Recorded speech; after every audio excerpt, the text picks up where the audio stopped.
Hello friends, स्वागत है आपका डेली टॉप 20 के इस चैनल पर फिर से। और आज है 8 मई 2023, ठीक है ना। 8 मई 2023 है आज। और 8 मई 2023 के लिए आपके आने वाले किसी भी कॉम्पिटिटिव एग्जाम के लिए जितने भी मोस्ट इंपॉर्टेंट करेंट अफेयर्स के क्वेश्चंस बन सकते हैं वो हम इस वीडियो के थ्रू कवर करेंगे।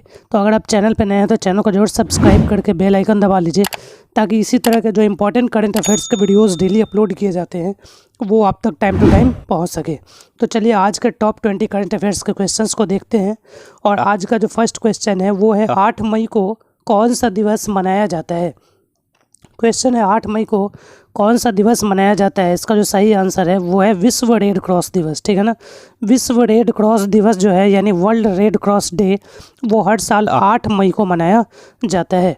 और इस दिवस को मनाने का कारण क्या है, तो जो रेड क्रॉस के संस्थापक हैं, है ना, और शांति के लिए जो पहले नोबेल पुरस्कार विजेता है यानी जीन हेनरी ड्यूनेंट, उनके जन्म दिवस के उपलक्ष्य में यह दिवस यानी विश्व रेड क्रॉस दिवस हर साल कब मनाया जाता है, 8 मई को मनाया जाता है। रेड क्रॉस के संस्थापक थे जीन हेनरी ड्यूनेंट, ठीक है ना, और शांति के भी ये पहले नोबेल पुरस्कार विजेता रहे हैं। तो इनके जन्म दिवस के उपलक्ष्य में रेड क्रॉस के संस्थापक जीन हेनरी ड्यूनेंट के जन्म दिवस के उपलक्ष्य में विश्व रेड क्रॉस दिवस मनाया जाता है। और इस साल यानी 2023 की थीम क्या रही है, everything we do comes from the heart, ठीक है ना। Everything we do comes from the heart, ये इस साल की थीम है, यानी हम जो कुछ भी करते हैं वो दिल से आता है, ठीक है ना। ये इस साल की थीम रही है। और इसके अलावा विश्व थैलेसीमिया दिवस भी 8 मई को हर साल मनाया जाता है, ये भी आप याद रखेंगे। 8 मई को विश्व थैलेसीमिया दिवस भी हर साल मनाया जाता है। और इस दिवस को मनाने का उद्देश्य क्या है, तो थैलेसीमिया जो बीमारी है उसके प्रति लोगों को क्या करना है, जागरूक करना है ना। लोगों को थैलेसीमिया डिजीज के बारे में अवेयर करना है, उनको जागरूक करना है, इस दिवस को मनाने का उद्देश्य है। और इसकी थीम क्या रही है, तो थीम है बी अवेयर शेयर केयर, ठीक है ना। Strengthening education to bridge the thalassemia care gap, तो ये इसकी थीम रही है be aware share care, strengthening education to bridge the thalassemia care gap. तो 2 दिवस याद रखेंगे 8 मई को, एक विश्व रेड क्रॉस दिवस और एक विश्व थैलेसीमिया दिवस, ठीक है। दोनों का थीम भी याद रखिएगा। चलिए नेक्स्ट क्वेश्चन पे हम लोग चलते हैं। नेक्स्ट क्वेश्चन है, किस जेवलिन थ्रो खिलाड़ी ने 5वें ओपन पैरा एथलेटिक्स चैंपियनशिप में अपना ही रिकॉर्ड तोड़कर 2023 वर्ल्ड चैंपियनशिप के लिए क्वालिफाई किया है।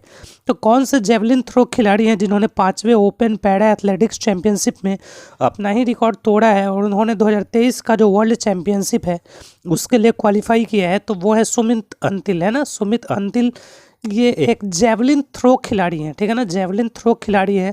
इन्होंने 2023 वर्ल्ड चैंपियनशिप के लिए क्वालिफाई किया है अपने 5वें ओपन पैरा एथलेटिक्स चैंपियनशिप में अपना ही रिकॉर्ड को तोड़कर, ठीक है। तो सुमित अंतिल याद रखेंगे। नेक्स्ट क्वेश्चन देखिए, किसने पारदर्शिता को बढ़ाने और मानव अधिकारों की रक्षा के लिए केंद्रीय एजेंसियों में 3 महीने के अंदर सीसीटीवी लगाने के आदेश दिए हैं। तो किसने ट्रांसपेरेंसी यानी पारदर्शिता को बढ़ाने के लिए और ह्यूमन राइट्स यानी मानव अधिकारों की रक्षा के लिए जितने भी केंद्रीय एजेंसीज हैं उनमें 3 महीने के अंदर सीसीटीवी को लगाने के ऑर्डर दिए हैं, तो वो है सुप्रीम कोर्ट, ठीक है ना। सुप्रीम कोर्ट ने ट्रांसपेरेंसी को बढ़ाने के लिए यानी पारदर्शिता को बढ़ाने के लिए और ह्यूमन राइट्स यानी मानव अधिकारों की रक्षा के लिए 3 महीने के अंदर सीसीटीवी को लगाने के आदेश दिए हैं। और सीसीटीवी का जो फुल फॉर्म होता है वो होता है क्लोज्ड सर्किट टेलीविज़न, ठीक है ना। क्लोज्ड सर्किट टेलीविज़न सीसीटीवी का फुल फॉर्म होता है। और सुप्रीम कोर्ट ने अभी आदेश दिए हैं 3 महीने के अंदर सीसीटीवी को लगाने के केंद्रीय एजेंसियों में, ठीक है। नेक्स्ट क्वेश्चन देखिए। नेक्स्ट क्वेश्चन है, किस देश के प्रधानमंत्री पिछले 12 सालों में दक्षिण कोरिया की राजधानी सियोल की यात्रा करने वाले अपने देश के पहले लीडर बन गए हैं। तो वो कौन से देश के प्रधानमंत्री हैं, कौन से देश के प्राइम मिनिस्टर हैं जो पिछले 12 सालों में दक्षिण कोरिया की जो राजधानी सियोल है उसकी यात्रा करने वाले अपने देश के पहले लीडर बन गए हैं। तो वो है जापान के प्रधानमंत्री, ठीक है ना। जापान के जो प्रधानमंत्री हैं वो पिछले 12 सालों में दक्षिण कोरिया की राजधानी सियोल की यात्रा करने वाले अपने देश के पहले नेता जो हैं वो बन गए हैं। और ये प्रधानमंत्री कौन है, फूमियो किशिदा, ठीक है ना। फूमियो किशिदा ये जापान के प्रधानमंत्री हैं और ये पिछले 12 सालों में दक्षिण कोरिया की राजधानी सियोल की यात्रा करने वाले अपने देश के यानी जापान के पहले लीडर बन गए हैं। नेक्स्ट क्वेश्चन देखिए, नेक्स्ट क्वेश्चन है किस राज्य के मुख्यमंत्री ने अपने राज्य में चल रहे उपद्रव को शांत करने के लिए सभी पार्टियों की बैठक बुलाई है। तो कौन से राज्य के मुख्यमंत्री ने बैठक बुलाई है?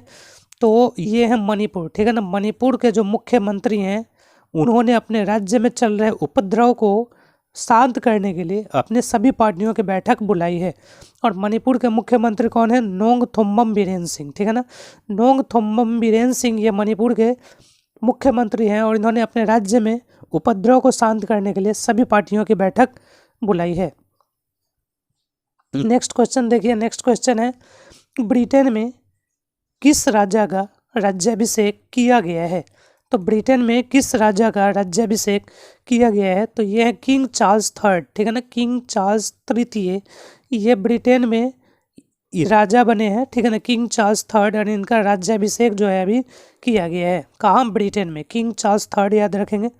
नेक्स्ट क्वेश्चन देखिए, नेक्स्ट क्वेश्चन है कोंकण बेल्ट के कौन से राज्य का एक ऑयल रिफाइनरी गांवों को बांट रहा है जिससे पर्यावरण और विकास संबंधी इशूज आ रहे हैं? तो कोंकण जो बेल्ट है उसका कौन से राज्य का एक ऑयल रिफाइनरी जो है वो गांवों को बांट रहा है और इससे क्या हो रहा है? पर्यावरण और विकास यानी डेवलपमेंट से रिलेटेड इशूज आ रहे हैं। तो वो राज्य है महाराष्ट्र, ठीक है ना। कोंकण बेल्ट का महाराष्ट्र जो राज्य है यहाँ के एक ऑयल रिफाइनरी इशूज क्रिएट कर रहा है इन्वायरमेंट को और डेवलपमेंट को, ठीक है।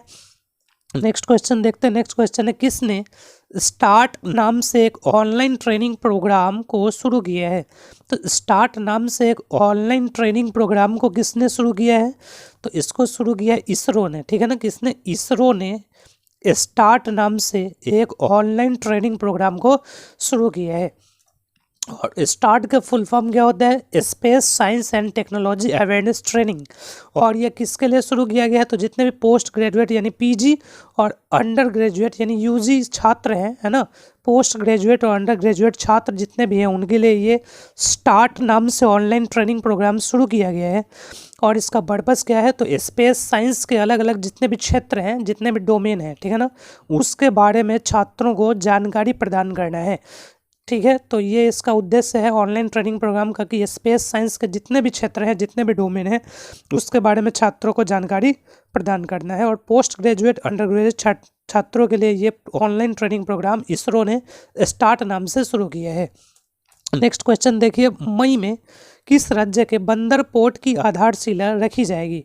तो जो बंदर पोर्ट है वो किस राज्य के बंदर पोर्ट की आधारशिला अभी मई महीने में रखी जाएगी? तो आंध्र प्रदेश, ठीक है ना। आंध्र प्रदेश राज्य के बंदर पोर्ट की जो आधारशिला है वो रखी जाएगी मई में। और इसको रखेंगे कौन? तो जो मुख्यमंत्री है आंध्र प्रदेश के जगन मोहन रेड्डी, ये आधारशिला रखेंगे बंदर पोर्ट की। और भविष्य में यह पोर्ट जो है वो कम से कम एटलीस्ट 20,000 लोगों को क्या करेगा? रोजगार देगा ये बंदर पोर्ट, ठीक है। तो आंध्र प्रदेश इसका आंसर याद रखेंगे और आधारशिला रखेंगे जगन मोहन रेड्डी मुख्यमंत्री। नेक्स्ट क्वेश्चन देखिए, कहाँ पर 15.2 करोड़ के गति शक्ति मल्टी मॉडल कार्गो टर्मिनल का निर्माण किया जाएगा? तो 15.2 करोड़ के गति शक्ति मल्टी मॉडल कार्गो टर्मिनल का निर्माण कहाँ किया जाएगा?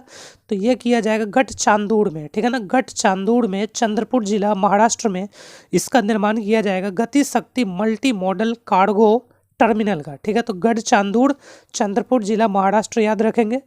नेक्स्ट क्वेश्चन देखिए, नेक्स्ट क्वेश्चन है ODF प्लस रैंकिंग में किसने प्रथम स्थान हासिल किया है? तो ODF प्लस की जो रैंकिंग है उसमें किसने प्रथम स्थान हासिल किया है? तो वायनाड केरला ने प्रथम स्थान जो है वो हासिल किया है ODF प्लस रैंकिंग में, ठीक है। और ODF का जो फुल फॉर्म होता है वो होता है ओपन डिफिकेशन फ्री, ठीक है ना, यानी खुले में शौच मुक्त। ये ODF का फुल फॉर्म है ओपन डिफिकेशन फ्री। और वायनाड केरला ने ODF प्लस रैंकिंग में प्रथम स्थान यानी फर्स्ट पोजीशन हासिल किया है। नेक्स्ट क्वेश्चन देखिए, नेक्स्ट क्वेश्चन है IICT यानी Indian institute of chemical technology ने कोविड-19 ड्रग के क्लिनिकल परीक्षण के लिए किसके साथ समझौते पर हस्ताक्षर किए हैं? तो IICT यानी Indian institute of chemical technology ने कोविड-19 ड्रग के क्लिनिकल परीक्षण के लिए यानी क्लिनिकल टेस्टिंग के लिए किसके साथ समझौते पर हस्ताक्षर किए हैं? इन्होंने किए हैं 101 थेराप्यूटिक्स लिमिटेड इजराइल के साथ। 101 थेराप्यूटिक्स लिमिटेड इजराइल के साथ इन्होंने एक समझौते पर हस्ताक्षर किए हैं IICT ने यानी Indian institute of chemical technology. Imagine, है ना। क्यों? ताकि ये कोविड-19 के ड्रग के क्लिनिकल परीक्षण कर सके, ठीक है। नेक्स्ट क्वेश्चन देखिए, किस खिलाड़ी को सऊदी अरब के अपने अनधिकृत यानी अनऑथोराइज ट्रिप के लिए PSG से माफ़ी मांगनी पड़ी है, यानी पेरिस सेंट जर्मेन से माफ़ी मांगनी पड़ी है? कौन से खिलाड़ी हैं जिन्होंने अनऑथोराइज ट्रिप किया सऊदी अरब का और इसके लिए उन्हें माफ़ी मांगनी पड़ी है? तो वो है लियोनेल मेस्सी, है ना। लियोनेल मेस्सी को जो है अभी माफ़ी मांगनी पड़ी है PSG से, क्योंकि उन्होंने अनऑथोराइज ट्रिप किया था कहाँ का? सऊदी अरब का, ठीक है। तो इसका आंसर होगा लियोनेल मेस्सी। और ये 2 सप्ताह के लिए यानी 2 वीक्स के लिए सस्पेंड भी कर दिए गए लियोनेल मेस्सी, क्योंकि इन्होंने अनऑथराइज ट्रिप किया सऊदी अरब का, ठीक है। नेक्स्ट क्वेश्चन देखिए, नेक्स्ट क्वेश्चन है, फार्मूला 1 अजरबैजान ग्रैंड प्रिक्स किसने जीती है? फार्मूला 1 अजरबैजान ग्रैंड प्रिक्स किसने जीती है? तो सर्जियो पेरेज ने जीती है। किसने? सर्जियो पेरेज ने फार्मूला 1 अजरबैजान ग्रैंड प्रिक्स को जीता है, ठीक है। सर्जियो पेरेज इसका सही आंसर होगा। और ये मैक्सिको के रेसिंग ड्राइवर है। कहाँ के? मैक्सिको के रेसिंग ड्राइवर हैं सर्जियो पेरेज, और रेडबुल के ये रेसिंग ड्राइवर हैं, ठीक है। मैक्सिको के हैं और रेडबुल चलाते हैं सर्जियो पेरेज, और इन्होंने फार्मूला 1 अजरबैजान ग्रैंड प्रिक्स को जीता है। नेक्स्ट क्वेश्चन देखिए, नेक्स्ट क्वेश्चन है, तमिलनाडु के किस ट्रिपल जंपर ने वर्ल्ड चैंपियनशिप के लिए क्वालिफाई किया है? तो तमिलनाडु के कौन से ट्रिपल जंपर हैं जिन्होंने वर्ल्ड चैंपियनशिप के लिए क्वालिफाई किया है? तो ये हैं प्रवीण चित्रवेल। प्रवीण चित्रवेल ये तमिलनाडु के ट्रिपल जंपर हैं, ठीक है ना, प्रवीण चित्रवेल, और इन्होंने वर्ल्ड चैंपियनशिप के लिए इन्होंने क्वालिफाई किया है। किसने? प्रवीण चित्रवेल ने।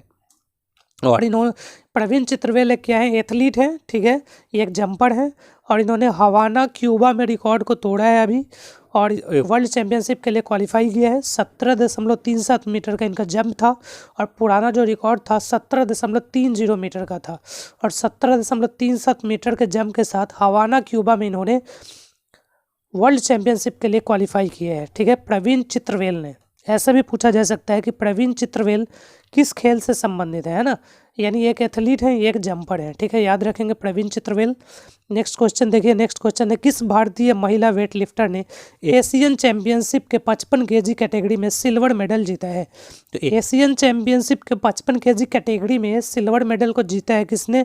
तो बिंदिया रानी देवी ने, है ना। बिंदिया रानी देवी ने एशियन चैंपियनशिप में, कहा? एशियन चैंपियनशिप के 55 kg कैटेगरी में इन्होंने सिल्वर मेडल जीता है बिंदिया रानी देवी ने, ठीक है। ये भारतीय महिला वेट लिफ्टर है। नेक्स्ट क्वेश्चन देखिए, हाल ही में किस राज्य को स्वच्छता के लिए हडको पुरस्कार मिला है? तो वो कौन सा राज्य है जिसको अपने स्वच्छता के लिए हडको पुरस्कार मिला है? तो ये है उत्तर प्रदेश, ठीक है। उत्तर प्रदेश जो राज्य है जिसको अपनी स्वच्छता के लिए, ठीक है ना, क्लीनलीनेस के लिए इनको हडको पुरस्कार मिला है, तो उत्तर प्रदेश याद रखेंगे। नेक्स्ट क्वेश्चन देखिए, नेक्स्ट क्वेश्चन है, हाल ही में किसे IAA का मेधावी सेवा पुरस्कार 2023 मिला है? तो किसको IAA का मेधावी सेवा पुरस्कार 2023 मिला है? तो ये है नवाब मोहम्मद अब्दुल अली, ठीक है ना। नवाब मोहम्मद अब्दुल अली को IAA का मेधावी सेवा पुरस्कार 2023 मिला है, तो याद रखेंगे नवाब मोहम्मद अब्दुल अली। नेक्स्ट क्वेश्चन देखिए, नेक्स्ट क्वेश्चन है, हाल ही में गोल्डन ग्लोब रेस पूरी करने वाले पहले भारतीय कौन बने हैं? तो हाल ही में गोल्डन ग्लोब रेस पूरी करने वाले जो पहले भारतीय बने हैं वो हैं अभिलाष टॉमी। अभिलाष टॉमी जो है ये गोल्डन ग्लोब रेस पूरी करने वाले पहले भारतीय बने हैं, तो अभिलाष टॉमी याद रखेंगे। नेक्स्ट क्वेश्चन है, किस राज्य में एक डबल डेकर नाव के पलटने से 22 से भी अधिक लोग डूब गए हैं? तभी हाल ही में डबल डेकर एक नाव पलट गई है, कौन से राज्य में पलटी है? तो ये राज्य केरल है ना। केरल राज्य में डबल डेकर नाव पलटी है, यहाँ 22 से भी अधिक लोग डूब गए हैं, और ये संख्या लगातार बढ़ती जा रही है, ठीक है, तो केरल याद रखेंगे। और ये कहाँ? केरल के मलप्पुरम शहर में, केरल के मलप्पुरम शहर में ये डबल डेकर नाव पलट गई है, तो केरल का मलप्पुरम शहर को याद रखें।